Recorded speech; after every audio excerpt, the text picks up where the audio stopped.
another thing that my boss always says, if you don't ASK, you don't GET. So if there's an event that maybe is full or something like that, I'm still going to send an email through and see if I can get in there. And sometimes it's worked.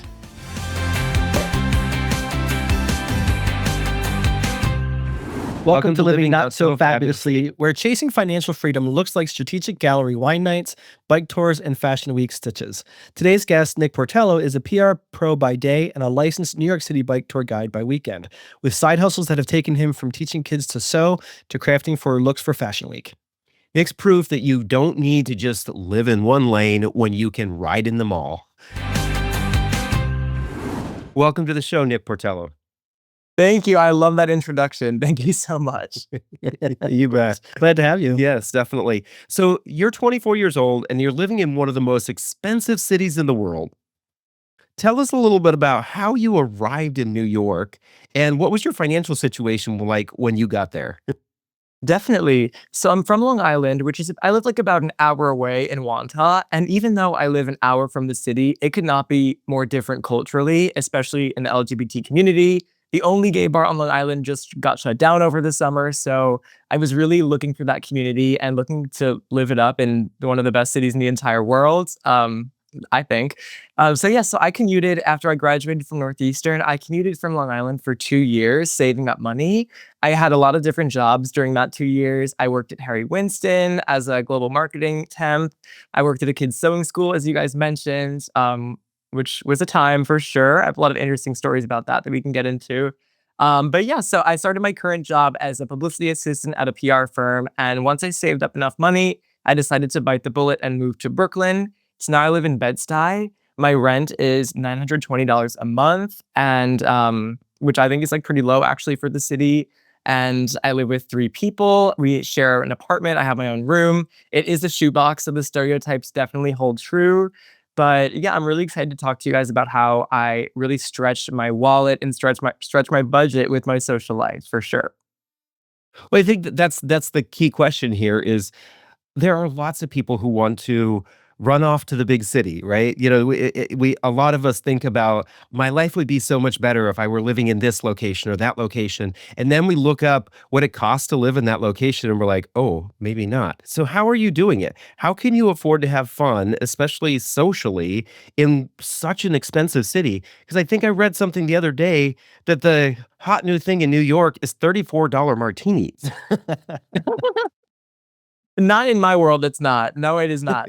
But but yeah, it's a great question. And I think what makes New York City such a unique place to live is that brands want attention, and it's so hard to fight for attention in this city. We have millions of people living here. Everyone wants to be an influencer. Everyone wants to have fun experiences in the city. So brands are the ones that need to fight for that attention. And they do that by putting on pop-ups and branded experiences for the public. So I'm able to be wined and dined by the hottest brands, even some luxury brands. I went to a great event by MCM the other day. I'm actually going to a Valentino event tonight, and it's all for free. So I have a lot of different tools in my toolbox that I'm really excited to share with you guys. The first would definitely just have to be Instagram and social media. I love scouring people's pages to go on all these free events. There's one called NYC for Free who I love and I've met in person, and brands contact her when they want their event to go wide to the public, and she posts them on kind of like Gossip Girl style blasts, if you will. So I'm always looking like, oh, she just posted, like, what could I go do tonight? And it's a really fun way to get people involved. And I would honestly say that spending that time with your friends at a branded pop-up is almost more fun than going to the bar. I mean, oftentimes you can get free drinks, but it's so cool to see what these brands are doing. They use so much creativity to plan these branded experiences, and they have everything from custom tennis balls to vending machines. So you name it, it will have a logo on it, and it'll be really cool. And the people are always so nice, and it's also a great way to just make more friends. You mentioned a couple of Instagram accounts that you follow, or at least one. Are there any others that you would suggest we look at? Yes, there are. So I can really dive deep into this and go on for hours, but to give you a few more, I think another really cool thing is movie premieres. You can go to a lot of movie screenings in the city. There's one called One Iota, and they fill a lot of seats for movie premieres, and they work with Netflix actually. So anytime that Netflix is going to be having a premiere or a screening of a new film, actually before it even gets released on Netflix, so you can kind of have that exclusive scoop, they invite you to go to the theater, and it's always a super nice theater, like the Paris in New York City, right on Fifth Avenue. And the stars are always in attendance, and I don't know if you can meet them necessarily, but they're always there, and you can just kind of be a little bit starstruck. I got to see some really cool movies. I saw one called You're Cordially Invited with Prime Video, and Reese Witherspoon was there and Will Ferrell. So that was my personal favorite. That movie was hilarious. And they also give out like popcorn and things like that. So you don't have to spend a $20 ticket to the movies to be able to enjoy the hottest new releases for sure. Let me think what else. And another thing I really like to use is Eventbrite, honestly, because NYC for free has a lot of things, but Eventbrite, you can have more curated events. And it's not just brands that have these events on Eventbrite. Things in the citywide events are on Eventbrite, and intimate parties are on Eventbrite that bars produce. So it's another way to really stay connected to the city. Nice. So if you're just tuning in, this is Living Not So Fabulously, where side hustles meet student loans and free pop-ups. So we're speaking with New York City social butterfly on a dime, Nick Portello. So Nick, I actually connected with you via Instagram, and so I'm just curious, are you using Instagram as a money tool? Is there are there other, besides following these free event kind of accounts, are there other tools or other ways that you're using social media that helps you? And maybe you can give us some tips and tricks.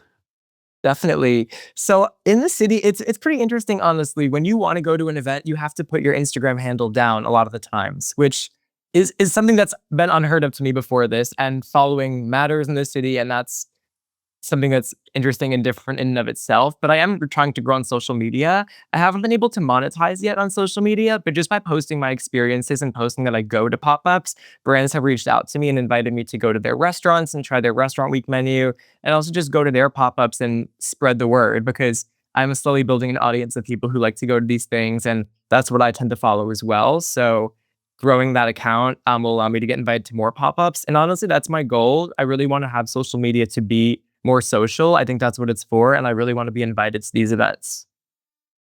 So I'm curious, if you don't want to be an influencer, is this a strategy that you can use to still get access to these free pop-ups and other events?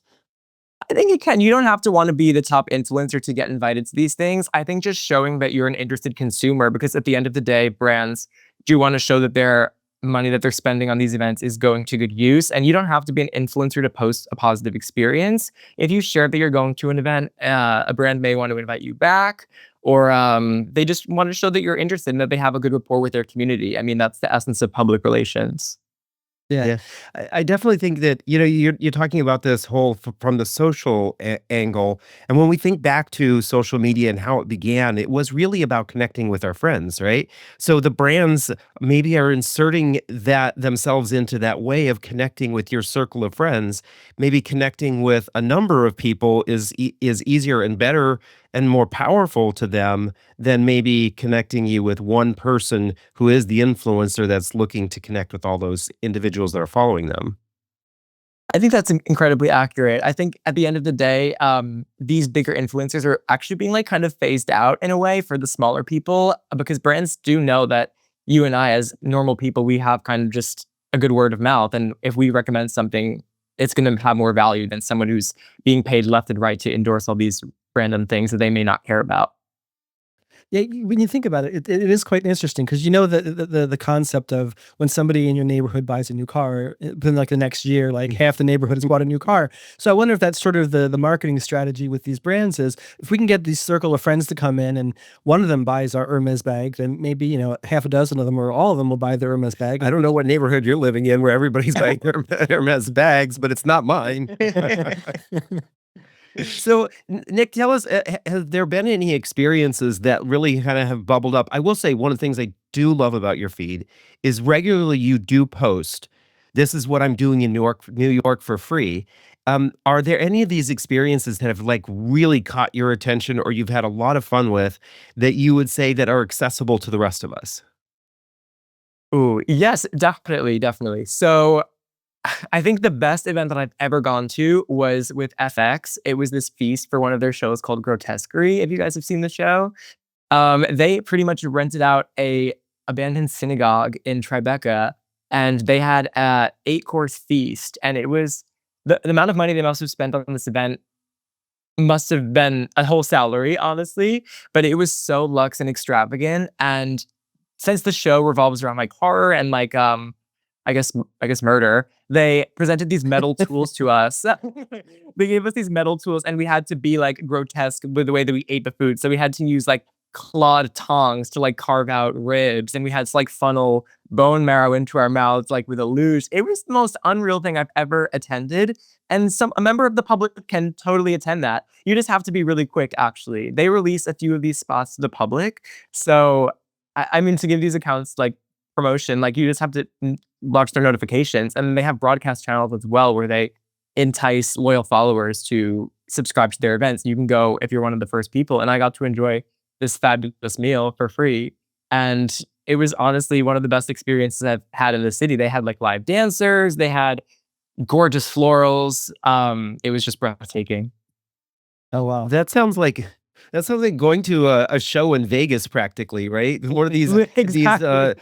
full experience shows in Vegas. That's I mean, that's a those shows cost hundreds of dollars. Speaking of hundreds of dollars and food, New York is a really a big foodie city, but it's also a very expensive food city. I mean, John and I have been there a number of times, and it's so easy to drop a couple $100 on dinner for two people. Are there any tricks that you can share us that help maybe keep your stomach and your wallet full? Of course there are. My favorite app for this is Too Good To Go. I don't know if you guys have it in Ohio, but it's really popular in the city, and I've also used it in London and Boston. Basically, it kills two birds with one stone. So restaurants sign up for Too Good To Go, and they sell these surprise bags, and you don't know exactly what's going to be in the bag, but you can of course edit it for like any dietary restrictions.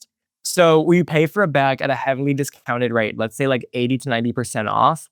And you're also fighting food waste. So you go to the restaurant at the end of the day, like it could be around dinner time, it could be in the morning, and you have this leftover food. And it's amazing. It always tastes so good. And I've never had any problems with Too Good To Go. And you're also supporting a good cause because the food may have been thrown out at the end of the day. So I would say hundreds, if not thousands, of restaurants in the city use Too Good To Go. And you could always get something delicious. And my favorite example of this is Italy. Italy is notorious for their surprise bags. And I actually have never been able to get one. That's like one of my life's missions, to get one of these bags, because people are always posting. This is what I got in my Italy bag today, and it's like the most gorgeous sandwiches and pastas and even gelato. I'm just so shocked, honestly, and surprised. I think people actually have like bots that do the Italy bag because it's that coveted. But I don't know. One day I'll get one. One day. Cross your Okay, fingers. Italy, if you're paying attention, you must reach out to Nick Portello on Instagram. He needs his Italy surprise bag. Exactly. What is So- your best surprise bag to date? Any major Ooh. surprises? Yes. So in Boston, even though, no offense to Boston, the bagels in New York are way better than Boston, but I went to this one spot there, Finagle a Bagel, and I was expecting, maybe like one or two good bagels. They gave me 3 dozen bagels. So and they were not stale at all. They were super fresh. So I was like trying to carry them to my apartment, like bagels like flopping everywhere. It was amazing. We had a little bagel party in Boston. Nice. Yeah. Okay, Nick, we're going to be right back after a quick break here.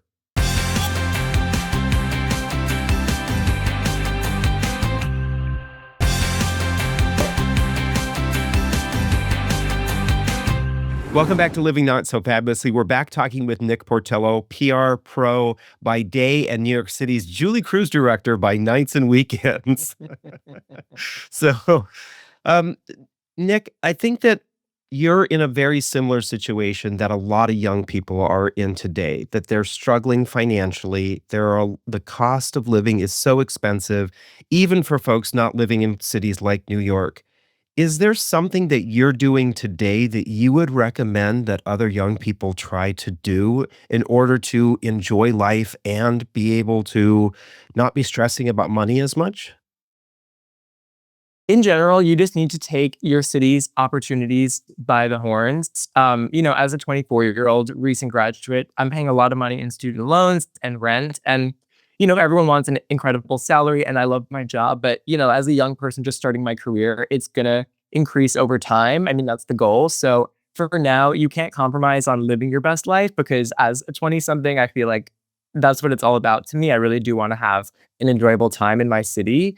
So you do need to make the most of what's going on in your city. So you just need to take the most of it, go to all the free activities you can, definitely go on the trip. I also love to travel. I was able to do a lot of gigs with my alma mater, doing like a PA role, so to speak. So I got to travel for free. I went to Bosnia, Croatia, and London, all for free. I got to work over the summer as a PA. So I pretty much just like gave the students directions and like gave them mental health check-ins and things like that. But if you don't have that opportunity, I also recommend Norse Airlines. I got to go to Rome round trip for $380 from New York last year, which has been unheard of to me before this.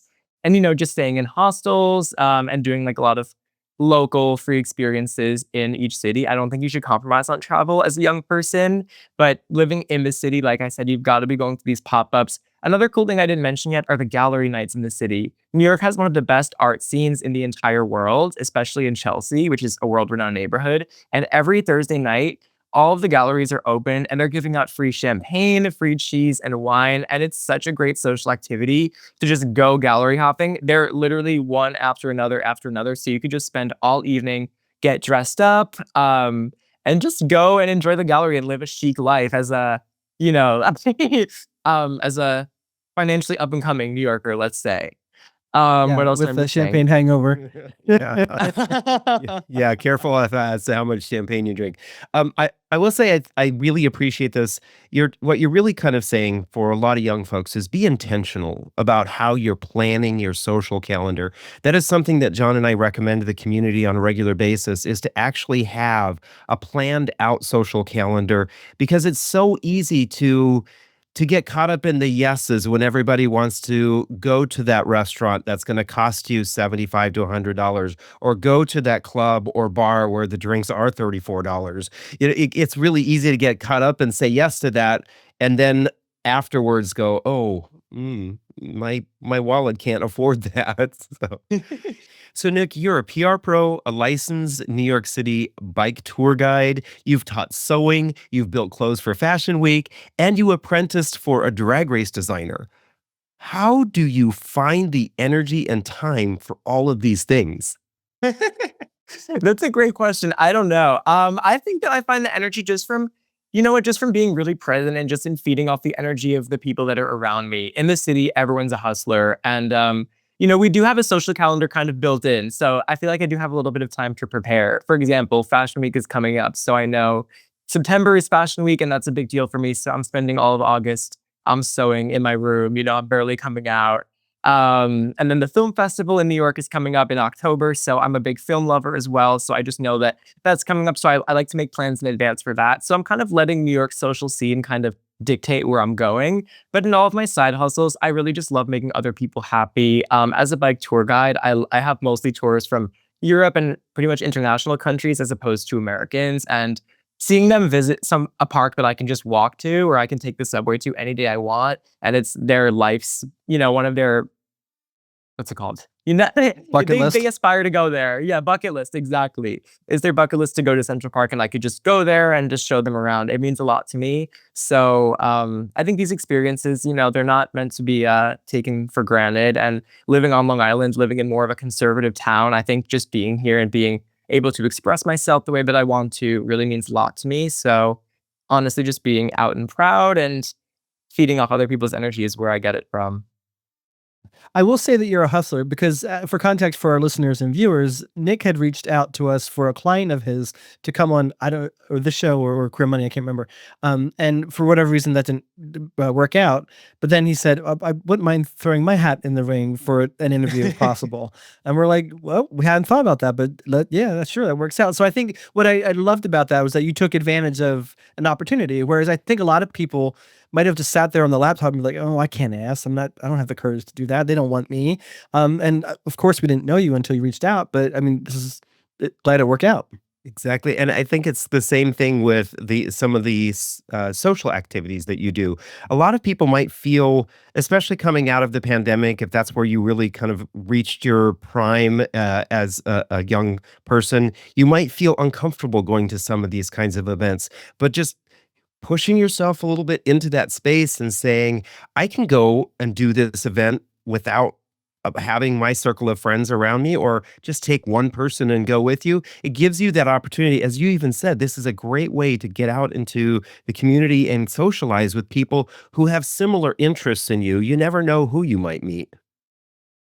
True words have never been spoken. I've made so many lifelong friends just by going to a random event, and just seeing who's there, because at the end of the day, if there's something that I really want to go to and my friends aren't really feeling it, I'm still going to go. And it is great to push yourself. And something that I always say is, after I push myself by myself as one, I love to get like a sweet treat, or I love to like get some junk food or something as reward, because it's not easy to go to these events alone. But I'm always thinking about that, like, well, I'm here, so I have some cookies waiting for me at home or something like that. Even if it's a small thing, that really helps. And another thing that my boss always says, if you don't ask, you don't get. So if there's an event that maybe is full or something like that, I'm still going to send an email through and see if I can get in there. And sometimes it's worked. Definitely. I think that's so true. I mean, we've always heard the saying, if you don't ask, the answer is always no. But when we really want something, we have to get over that hump of being able to say, yes, I'm going to be a little persistent. I'm going to ask for a little bit more. So, Nick, how can our followers, our people who are watching, how can they connect with you? Yes, please connect with me on Instagram. It's my name, Nick Portello, NickPortello. And yeah, I'm reachable via DM there or email, which is in my bio, but I'd be happy to connect with any viewers. Thank you for joining us today, Nick. It's been a pleasure talking with you. The pleasure is all mine. Thank you, guys. You bet. Thanks for tuning in. If you have a question for us, just email yfpodcasts@yahooinc.com. If you like what you see, scan the QR code to follow Yahoo Finance Podcast for more videos and expert insights, because when you do, you'll thrive in New York City, or anywhere, literally, without breaking the bank. And until next time, stay fabulous.